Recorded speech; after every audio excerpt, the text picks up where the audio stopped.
এই থালখন আপুনি আমাক এই থালত আমাক ভাত দিবই লাগিব আপুনি আপোনাৰ সভা সমিতিত মহিলাসকলে নাচিলেও আপুনি পইচা দিয়ে আঁচনি আপুনি অসমখন ভৰাই পেলাইছে কিন্তু আপুনি শিক্ষকক ন্যায় কিয় দিব নোৱাৰে অকল আপোনাৰ নিজৰ পৰিয়ালৰ কথা চিন্তা কৰিলে নহব অকল আপোনাৰ বিধায়কৰ আপোনাৰ লগৰ মন্ত্ৰীবিলাকৰ কথা চিন্তা কৰিলে আপুনি নহব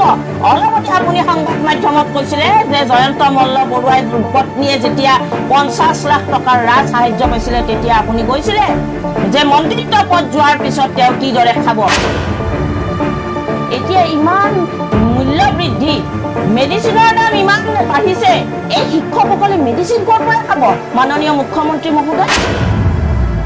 সব বিভাগতে মন্ত্ৰিত্ব পদবিলাক এনে দি থৈ দিছে সব তাৰমানে এনে দি থৈ দিছে নামত দি থৈ দিছে আৰু হাতভৰিবিলাক বান্ধি থৈ দিছে হয় গোটেইখিনি তেওঁ মুখ্যমন্ত্ৰীয়ে চলায় আজি আপুনি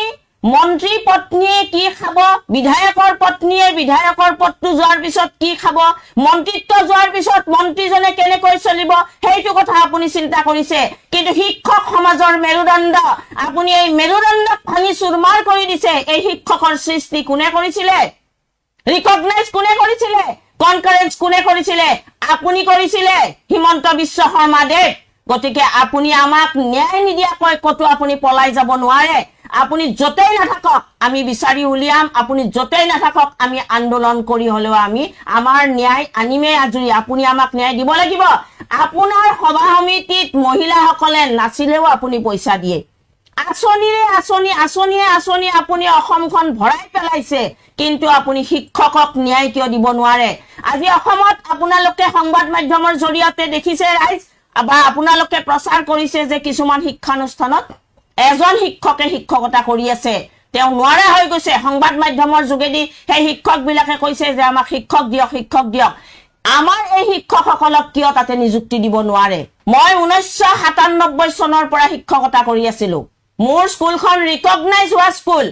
ৰিকগনাইজৰ সময়ত এজন শিক্ষক যদি ৰিকগনাইজত কম থাকে 5+ লাগে আমাৰ এমই স্কুলত এজন শিক্ষক যদি কম থাকে তেতিয়া ৰিকগনাইজ নহয় আৰু হেয়া শিক্ষা বিভাগৰ নিয়ম কিন্তু আজি শিক্ষা মন্ত্ৰী আৰু এই উচ্চ পদস্থ বিষয়াজনে আমাক যোৱা কালি কৈছে যে ৰিকগনাইজত লিখি দিছিলে নেকি গভৰ্ণমেণ্টে আপোনালোকক চাকৰি দিম বুলি আপোনালোকক আমি তৰ্ক কৰা নাই হে কালি যোৱা কালি কিয় তৰ্ক কৰা নাই জানেনে আপোনালোকৰ চকীখনক আমি সন্মান জনাইছো সেই কাৰণে আমি তৰ্ক কৰা নাই এই থালখন আপুনি আমাক এই থালত আমাক ভাত দিবই লাগিব আপুনি অকল আপোনাৰ নিজৰ পৰিয়ালৰ কথা চিন্তা কৰিলে নহব অকল আপোনাৰ বিধায়কৰ আপোনাৰ লগৰ মন্ত্ৰীবিলাকৰ কথা চিন্তা কৰিলে আপুনি নহব অলপতে আপুনি সংবাদ মাধ্যমত কৈছিলে যে জয়ন্ত মল্ল বৰুৱাই পত্নীয়ে যেতিয়া 50 লাখ টকাৰ ৰাজ সাহায্য পাইছিলে তেতিয়া আপুনি কৈছিলে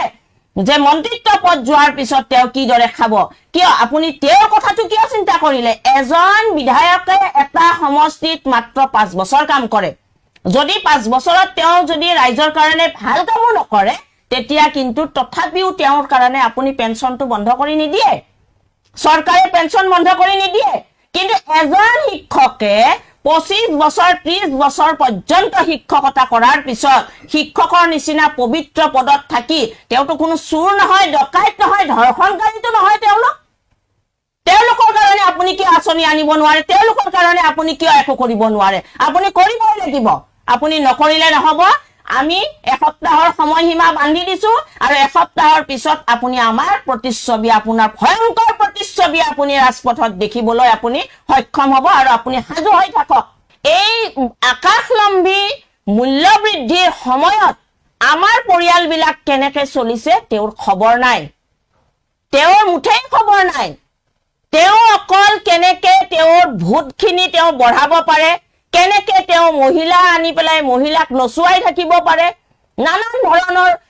কিবা কিবি কথা কৈ থাকিব পাৰে সেইবোৰ কথা কৈ তেওঁ সময়বিলাক নষ্ট কৰি আছে এতিয়া আৰু নহব এতিয়া আৰু আমি এৰি নিদিও এসপ্তাহ পিছত আমি এনেকৈ জাগ্ৰত হম এনেকৈ আমি আন্দোলন কৰিম কি আন্দোলন কৰিম আমাক কোনোৱে বাধা দি ৰাখিব নোৱাৰিব আৰু আমাৰ এই বয়সস্থ শিক্ষকবিলাকৰ যদি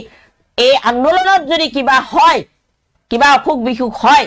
তেতিয়াহ'লে মুখ্যমন্ত্ৰীয়ে দায়ী হ'ব কাৰণ মুখ্যমন্ত্ৰীয়ে সৃষ্টি কৰিছে মুখ্যমন্ত্ৰীয়ে ধ্বংস কৰিছে এই শিক্ষকসকলক আৰু যে সুইচাইড যে কৰিছে সেই কাৰণেই সুইচাইড কৰিছে আমাৰ শিক্ষকসকলে আৰু সেই কথাটোত মন্ত্ৰীসকলে কয় মুখ্যমন্ত্ৰী শিক্ষামন্ত্ৰীয়ে কয় যে নাই ঘৰুৱা কাজিয়া লাগি সুইচাইড কৰিছে তেনেকৈ কয় তেনেকৈ কথা ক'ব নাপায় এতিয়া ইমান